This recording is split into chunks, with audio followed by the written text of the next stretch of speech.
இருளுக்குள் காத்திருக்கும் அது நீங்கள் நினைப்பதை விட அருகில் உள்ளது. பேய் டைரியில் வரும் அனைத்து கதைகளும் ஆபத்தானவை. இதை தனிப்பட்ட முறையில் யாரும் முயற்சிக்க வேண்டாம். நான் டாக்டர் எம். ஏ. லிங்கேஸ்வரன். இது பேய் டைரி சீசன் 8.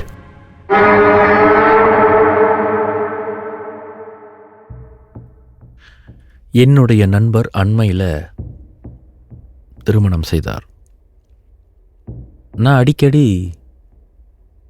எங்கேயாவது பயணம் செய்தால், நண்பர்களை சந்தித்தால், இல்லை புதிய நபர்களை சந்தித்தால் அந்த தருணத்தை சீஸ் பண்ணுவேன். எப்படின்னா, ஒரு படம் பிடிச்சி எந்த தருணத்தில் இந்த படம் பிடிக்கப்பட்டது, நான் யாரோட இருக்கேன், எந்த இடத்துல இருக்கேன், இந்த மாதிரியான தகவல்களை சோஷியல் மீடியாவில் பதிவு பண்ணிக்குவேன். அது சில பேர் பந்தா இல்லை ரொம்ப சமூக வலைத்தளங்கள் மேலே இருக்கிற அந்த அடிக்ஷன் அப்படின்னு நினைக்கலாம். ஆனால் உண்மையில் என்னென்னா, சிறு வயதில் எங்கள் தாத்தா சிங்கப்பூரில் ஒரு இங்கிலீஷ் ஸ்கூலில் ஆசிரியராக இருந்திருக்கிறார். அந்த காலத்தில் இருந்த டெக்னாலஜி கேமரா, எல்லோர் கையிலையும் அந்த கேமரா இருக்காது. ஒரு சில பணம் படைத்தவர்கள் இல்லை ஏதாவது வசதி இருக்கிறவங்க தான் அந்த கேமரா வச்சுருப்பாங்க. அப்போ எங்கள் தாத்தாவுடைய நிறைய படங்கள் சிங்கப்பூரில் வேலை செய்தது, காஞ்சிபுரத்தில் அவருடைய நண்பர்களோடையா இல்லை உறவினர்களோடு இருந்த படங்கள்லாம் நான் பார்க்கும் பொழுது அதை எடுத்துகிட்டு எங்கள் வீட்டில் பெரியவங்கள்ட்டலாம் கேட்பேன், இதில் எது தாத்தா கூட இருக்கிறதெல்லாம் யார் அப்படின்னு கேட்கும் பொழுது அவங்களுக்கும் தெரியாது. இதுதான் தாத்தா, ஆனால் கூட இருக்கிறவங்களாம் யாருன்னு தெரில அப்படின்னு சொல்லிடுவாங்க. அப்போ இதெல்லாம் எனக்கு சிறு வயதிலே எனக்கு ஒரு மன உளைச்சல் கொடுத்தது. என்னென்னா, நம்ம தாத்தாவுடைய தருணங்கள் படம் பிடிக்கப்பட்டு இருக்கு, ஆனால் அது கூட இருக்கிறவங்க யார், சொந்தமா நண்பர்களா, இப்போ அவங்களாம் எங்கே இருக்காங்க, அந்த தொடர்பு என்ன ஆச்சு அப்படின்ற ஒரு கேள்வி எனக்குள்ள. இப்படி ஒரு ஏக்கத்தோடு வளர்ந்த காலகட்டத்தில் இருந்து திடீர்னு சோஷியல் மீடியா இன்று நிறைய வந்துடுச்சு. அதை பயன்படுத்த ஆரம்பிக்கும் பொழுது எனக்கு ஒரு சந்தோஷம். என்னன்னா, நாளை என்னுடைய பேரனோ இல்லை என்னுடைய கொள்ளு பேரனோ என்னுடைய படங்களை புரட்டி பார்க்கும் பொழுது என்னுடைய படங்கள் எல்லாமே டிஜிட்டலைஸ் ஆகிடுச்சு. பழைய மாதிரி படம் பிடித்து அதை ஃப்ரேம் பண்ணி அது யார் என்ன ஏதுன்னு தெரியாமல் வெறும் படமாக மட்டுமே இல்லாமல் அந்த படத்திற்குள் இருக்கிற தருணங்கள் என்னென்ன, யாரோடு அந்த தருணங்கள் பகிரப்பட்டு இருக்கிறது, அந்த தருணம் எங்கே நடந்தது அப்படின்ற விஷயங்களை பதிவு பண்ணக்கூடிய ஒரு வசதி இன்று இருக்கிற சோஷியல் மீடியா பிளாட்ஃபார்ம்ஸ். அதனால் எந்த தருணமாக இருந்தாலும் சரி, அதை பதிவு பண்ணி அது யாருடன் எந்த தருணத்தில் எங்கே அப்படின்றது எல்லாத்தையும் பதிவிடுவது எனக்கு ரொம்ப பிடிக்கும். அப்படி என்னுடைய நண்பரோடு நான் பல தருணங்கள் ட்ராவல் பண்ணும் பொழுது, சாப்பிடும் பொழுது, அவங்க வீட்டுக்கு போகும் பொழுது, இல்லை அவர் எங்கள் வீட்டுக்கு ஒரு நல்லது கெட்டதுக்கு வரும் பொழுதெல்லாம் பதிவு பண்ணப்பட்ட படங்களை பார்த்துட்டு அவருடைய மனைவி திருமணமாகி மனைவி வீட்டுக்கு வரும் பொழுது, ஓய் இவர் உங்களுக்கு தெரியுமா, இவர் உங்கள் கூட இவ்வளோ க்ளோஸா அப்படின்னும் பொழுது அவருக்கு பெருமை, அவங்களுக்கு ஒரு அதிர்ச்சி, இவ்வளோ நல்லா பழகுவாரா இவர் அப்படின்னும் பொழுது தன்னுடைய வேலையிடத்தில் நடந்த சம்பவத்தை என்கிட்ட சொல்லணும்னு ரொம்ப ஆர்வமாக சொல்லிக்கிட்டு இருந்திருக்காங்க. என்னுடைய நண்பரும் எனக்கு தொலைபேசியில் தொடர்பு கொண்டு, நீ முடிஞ்ச எவ்வளோ சீக்கிரம் வரையோவா, என் ஒய்ஃப் உங்ககிட்ட ஒரு கதை சொல்லணுமா அப்படின்னு பகிர்ந்து கொண்டது தான் இந்த எபிசோடில் வர இந்த அனுபவம். என்னுடைய நண்பருடைய மனைவி ஒரு நர்சிங் ஹோமில் வேலை செஞ்சுருந்துருக்காங்க. இவங்களுக்கு இந்த வயதானவங்களை பராமரிக்கிறது ரொம்ப பிடிக்கும். காரணம் என்னென்னா, சிறு வயதில் அவங்க அம்மாவுக்கு ஏற்பட்ட ஒரு நோய், அதனால் அவங்கள கவனிக்கிறதுக்கு ஆள் இல்லாமல் அவங்கள கவனிக்க வேண்டிய அவங்களுடைய கணவர் விட்டுட்டு போயிட்டாங்க. அப்பா இல்லாமல் தம்பியோடையும் சரி, அம்மாவோடைய தங்கச்சி, அதாவது சித்தி, சின்னம்மா, இவங்களோடையே அம்மாவை வந்து ரொம்ப கஷ்டப்பட்டு கவனிச்சிருந்துருக்காங்க. சிறு வயதிலே அம்மா உயிர் பிரிஞ்சிட்ட பிறகு இது மாதிரி எத்தனை பேர் கஷ்டப்படுவாங்க தெரியலையே அப்படி சொல்லி இவங்க நர்சிங் ஹோம்க்குன்றதுக்காகவே படிச்சிருந்துருக்காங்க. அதாவது வயதானவங்களுக்கு சாப்பாடு ஊட்டுறது, அவங்கள குளிப்பாட்டுறது, மற்ற உதவிகள் செய்கிறது, அவங்கள வாக்கிங் கூட்டு போகிறது, அவங்களோட கொஞ்சம் கதை பேசுகிறது, இந்த மாதிரியான துறைக்கு இவங்க படித்து கிராஜுவேட் பண்ணி ஒரு நர்சிங் ஹோமில் ஒரு முக்கியமான வேலையில் இருந்திருக்காங்க. இவங்களோடு வேலை செய்த ஒரு பெண்ணுடைய கதை தான் இது. இவங்களோட நர்சிங் ஹோமில் ஒரு அம்மா வந்து தங்கியிருந்திருக்காங்க. அவங்களோட சூழ்நிலை என்னென்னா, அவங்களுடைய மகன் வந்து பெட்ரோலியம் சம்மந்தப்பட்ட துறையில் ரொம்ப முக்கியமான பதவியில் இருக்கிற ஒருத்தர். அவருக்கு திருமணம் ஆகலை. ஏறத்தாழ அவருக்கு வயசு 45-46 வயசு ஆயிடுச்சு. ஆனால் அவர் திருமணம் பண்ணிக்கல. உடன்பிறப்புகளும் யாரும் இல்லை. வீட்டுக்கு ஒரே பையன். அவருடைய அப்பாவும் தவறிட்டார். அம்மா மட்டும்தான். திடீர்னு ஒரு காலகட்டத்தில் அம்மாவுக்கு உடல் நலம் சரியில்லை. அதனால் அவங்கள வீட்டில் வச்சு பார்த்துருக்க முடியாது அப்படின்ற சூழ்நிலையில் இவர் நர்சிங் ஹோமில் பணம் கட்டி பார்த்துக்கிட்டு இருந்திருக்காரு. காரணம், இவர் அடிக்கடி வெளியூருக்கெலாம் நிறைய பயணிக்க சூழ்நிலை வரும். பயணம் முடிஞ்சிட்ட பிறகு அவங்க அம்மாவை கூட்டிகிட்டு அவர் வீட்டில் இருந்து பார்த்துப்பாராம். இவருக்கு வேலை வரும்பொழுது மட்டுமே நர்சிங் ஹோமில் பணத்தை கட்டி அவங்கள கொஞ்சம் காலம் பார்த்துக்கிட்டு வருவார். இப்படி போனார்னா ஏறத்தாழ ஒரு 6 மாதம் 7 மாதம் கழிச்சுட்டு தான் வர வேண்டிய சூழ்நிலை வருமா. ஆனால் தினமும் ஃபோன் அடித்து பேசுவார் அவங்க அம்மா கிட்ட. ஒவ்வொரு முறையும் திரும்ப வரும்பொழுது அந்த நர்சிங் ஹோமில் இருக்கிறவங்களுக்கெல்லாம் சாப்பாடு, பரிசு, செவினியர் இந்த மாதிரி வாங்கிட்டு கொடுக்குற அளவுக்கு ஒரு நல்ல மனிதர் அவர். ஆனால் அம்மாவை பார்த்து கொள்வதற்கு ஏற்ற சூழ்நிலை இல்லாதனால நர்சிங் ஹோமில் விடுவது வழக்கம். இந்த அம்மாவை அந்த நர்சிங் ஹோமில் எல்லா விதமான வேலைகளும் எடுத்து செய்வாங்களாம். சலிச்சிக்காமல், எந்த வேலையுமே வந்து சலிச்சிக்காமல், தான் வீட்டில் எப்படி இருப்பாங்களோ அந்த மாதிரி அந்த வீட்டை சுத்தமாக பார்த்துக்கிட்டு, கூட இருக்கிறவங்களுக்கும் ஏதோ உதவி செஞ்சுக்கிட்டு நல்லா சிரித்து பேசிட்டு இப்படி இருப்பாங்களாம். இந்த அம்மா வந்து ஒரு சைனீஸ். இந்த அம்மா கூட ரொம்ப க்ளோஸாக, அதாவது ஒவ்வொரு தாதியும் ஒவ்வொரு நர்சிங் ஹோமில் வேலை செய்கிறவங்க எல்லாருமே வந்து எல்லாருமே கவனிக்கணுன்றது வழக்கம். ஆனால் சில நேரத்தில் வந்து விதிக்கப்பட்ட அந்த வேலை இருக்குல்ல, ஜாப் ஸ்கோப், அதையும் தாண்டி ஒரு சில பேரோட நமக்கு வந்து ஒரு ஆத்ம ரீதியாக வந்து ஒரு தொடர்பு ஏற்படும். 10 பேர் கூட இருப்போம். ஆனால் அதில் ஒருத்தங்க மேலே நம்மளுக்கு ஒரு ஈடுபாடு இருக்கும், ஒரு ஈர்ப்பு இருக்கும். அந்த மாதிரி ஒரு மலாய் பெண்மணிக்கு, அங்கே வேலை செய்கிறவங்களுக்கு இந்த அம்மா மேலே ஒரு தனி பாசம். இந்த அம்மா வந்து நல்லா படித்தவங்க. மலாய் வந்து ரொம்ப ஃப்ளூவன்ஸாக பேசுவாங்களாம். இவங்க பேசும்பொழுது மலாயக்காரங்கள பேசுகிற மாதிரியே இருக்குமா மலாய். ஒரு சீனர் பேசுகிற மலாய் மாதிரி இருக்காது. இதனாலவோ என்னவோ தன்னுடைய மொழி வேறொரு இனத்தவர் தெளிவாக பேசுகிறத பார்க்கும் பொழுது அப்படி ஆரம்பித்த அந்த அன்பு காலப்போக்கில் ஒரு தாயும் மகளும் எப்படி பேசிக்குவாங்களோ அந்த மாதிரி இருந்திருக்கு.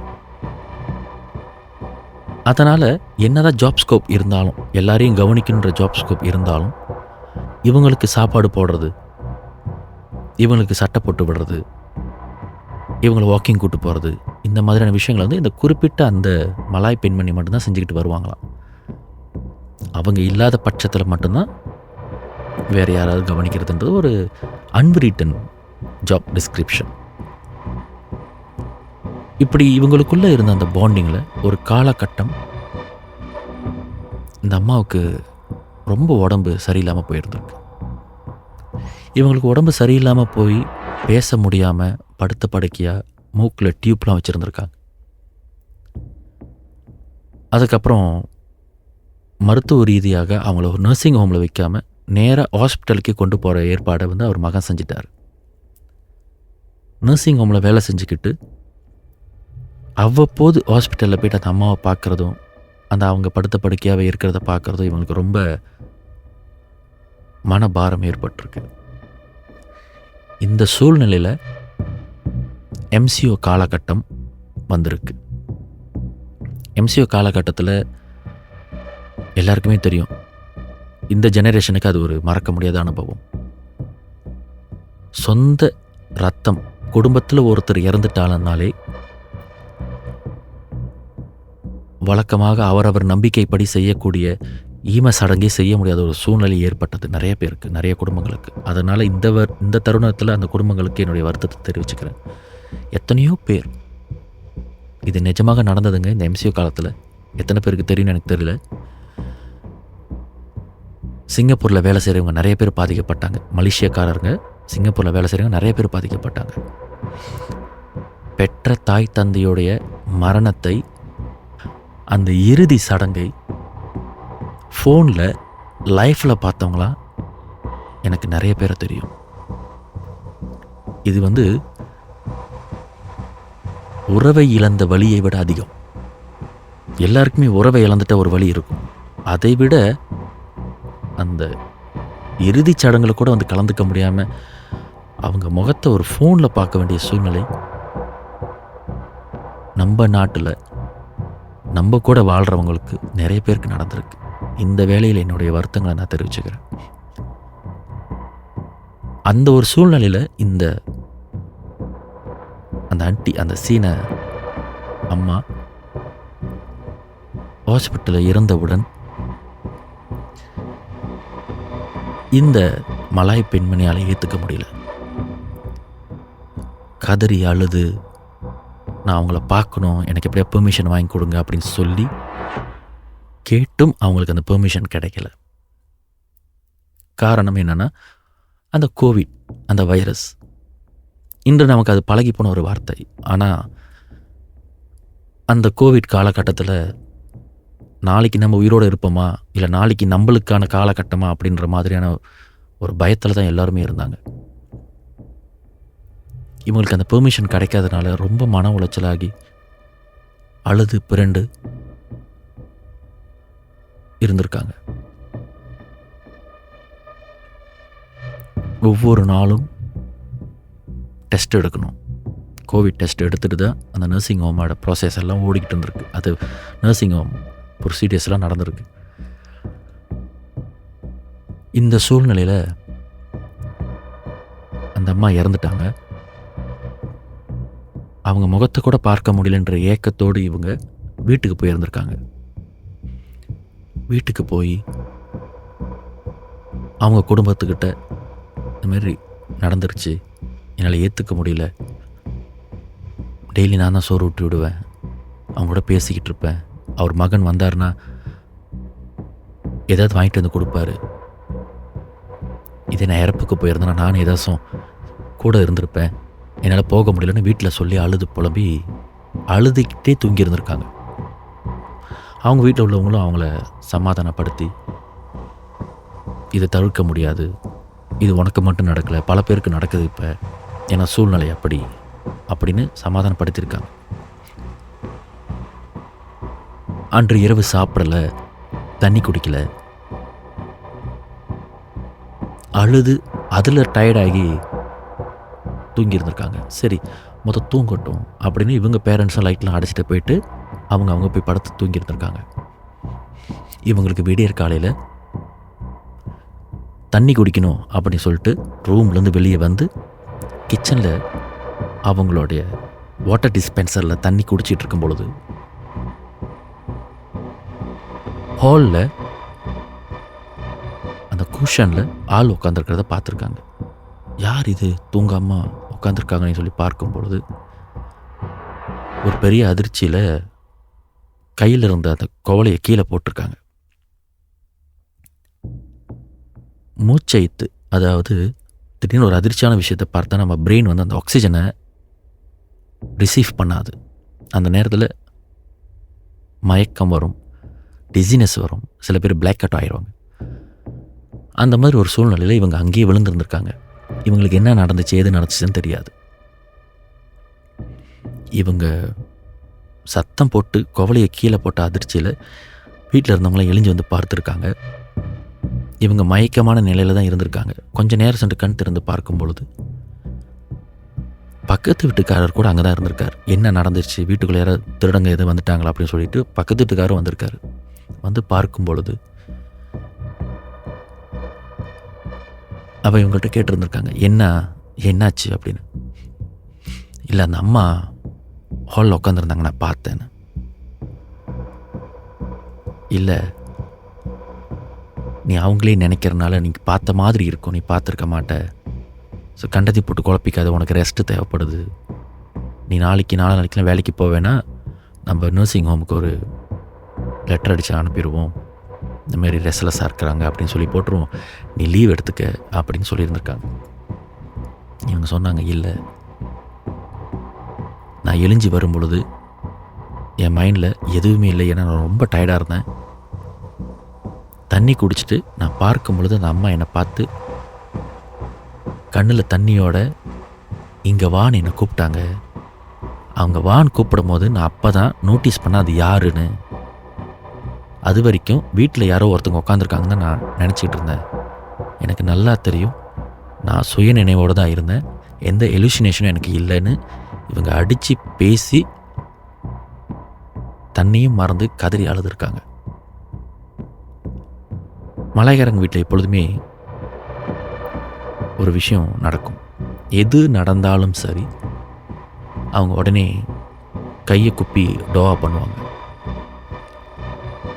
அந்த மாதிரி டோவா பண்ணும் பொழுது அந்த வயதானவங்க, அந்த சீன பெண்மணி இறந்தவங்க திரும்பவும் அந்த உருவத்தை அந்த பொண்ணுக்கு காட்டியிருக்காங்க. இவங்க அப்படி ஹிஸ்டீரியா மாரி ஆகி, ஆனால் இவங்க கத்தலை, ஆர்ப்பாட்டம் பண்ணாமல் ஹிஸ்டீரியா வந்து கை கால்லாம் விரைச்சி மலாயில் சொல்லியிருக்காங்க, அக்கு போலி நம்பாடியா அப்படின்னு சொல்லி திரும்ப மயக்கம் போட்டுருந்துருக்காங்க.